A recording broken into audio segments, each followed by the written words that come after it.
There are two basic types of portable generators, conventional and inverter. If you're shopping for one, you'll want to know the difference. All generators have an alternator that produces AC or DC power.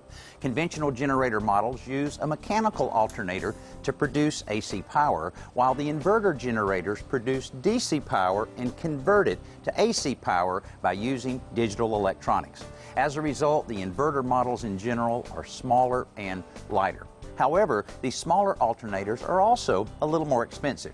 A conventional generator has to run at 3,600 RPMs constantly to generate electricity, while inverter generators can run at variable speeds depending on the electrical demand. This allows the inverter models to run at slower speeds much of the time, which saves fuel and reduces noise.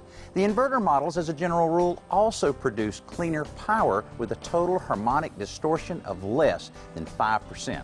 That's important if you're powering sensitive electronics like computers.